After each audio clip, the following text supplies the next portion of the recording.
I'm Hanna Zaxmy, your leadership coach, and this podcast is your confidence boost in color. Let's go. Last week I shared a bit more personal reflection, the sense of knowing that's there a door somewhere really close, ready to reveal itself more fully, but I'm not quite seeing it clearly yet. And this week I feel like I've moved a few steps closer, not all the way, but close enough to sense it, almost at the point where I could reach out and touch it. And when it's right there in front of me, I know I have the key to open it and step through.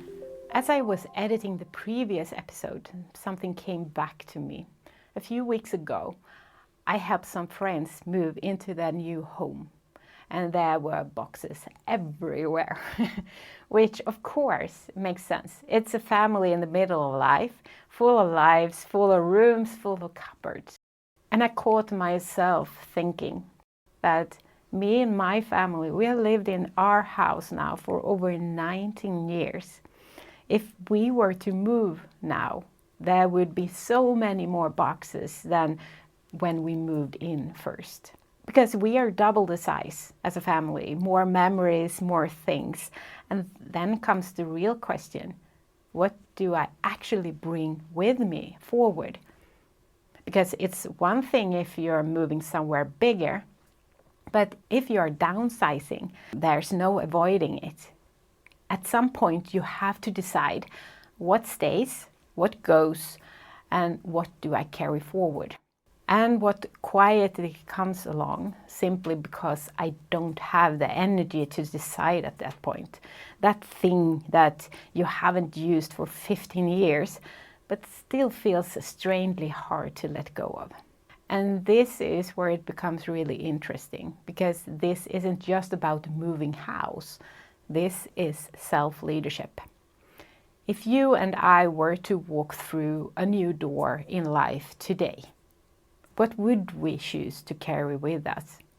What would come along by default, simply because we didn't pause to decide?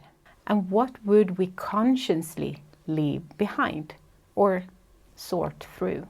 Because there are many types of doors to walk through, like starting something new door, like university, a new job, or ending something, like going into retirement, move from a home, choosing something or someone, like taking steps led by your heart, like marrying someone, or sometimes being pushed through a door that you didn't choose at all, a redundancy or reorganization, a shift you didn't ask for.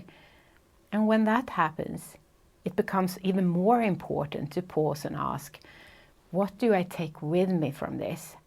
And what do I leave behind? So today, I want to guide you through something simple. We are going to sort, just like when you move. But instead of boxes, we're sorting what you carry internally. And we'll do it in two areas, relationships and yourself. I want to use 3 simple words that I have been touched upon before. Thank you, help, and forgive, or I'm sorry. Before we begin, just take a moment and notice, are you doing a light spring cleaning right now? Or are you preparing for a bigger move? Just notice what feels true for you. So let's begin sorting. Let's start with the people around you. Who do you want to say thank you to? Someone who supported you, challenged you, helped you to grow. Maybe you've never said it out loud. Maybe now is the moment.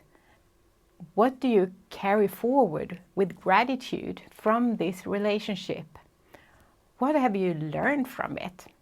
And what can you contribute with going forward?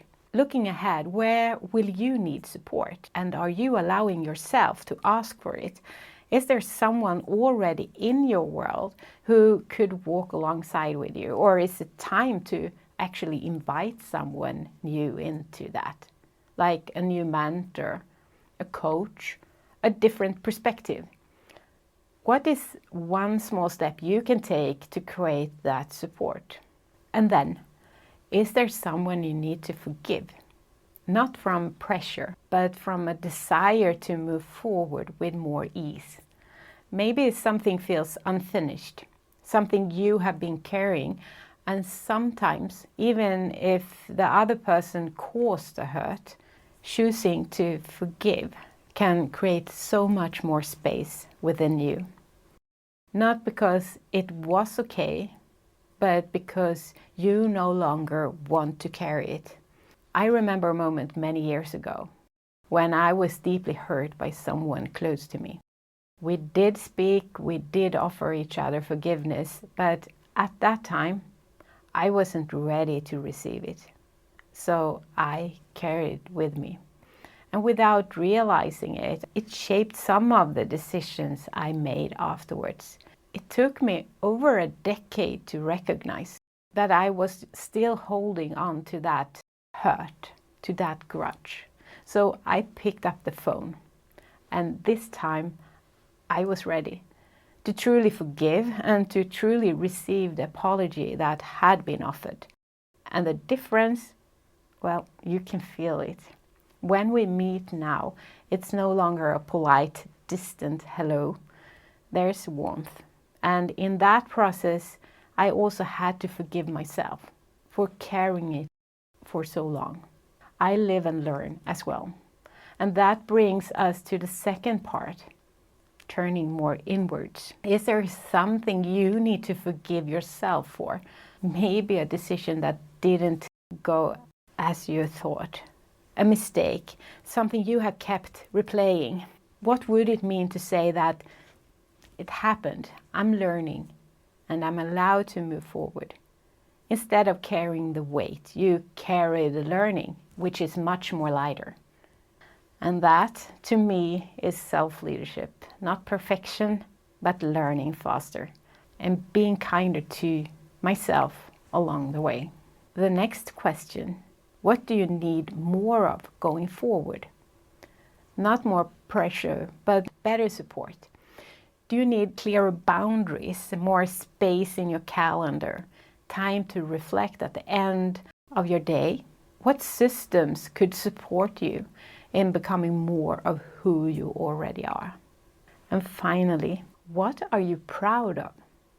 What have you carried through that actually deserves recognition?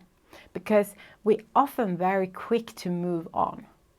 But what if you paused and truly acknowledged yourself? Maybe even write it down and allow yourself to celebrate it, to make a thank you speech in your own way. Even if you're not standing in front of a big life-changing door right now, this kind of sorting matters because it creates space, air, lightness, and that space allows something more to grow. So wherever you are right now, maybe you can't fully see the door yet. Maybe you're just a few steps closer towards it. But when it appears, you don't need to carry everything with you. You get to choose. If this reflection sparked something for you, I love to hear. What are you choosing to carry forward? And what are you ready to leave behind? Feel free to share a thought or even just an emoji in the comments. And if there's something you'd like me to explore further in future episodes, well, let me know too, so I can support you in leading yourself with more clarity, confidence, and intention. Be confident, be you. Confidence starts inside of you.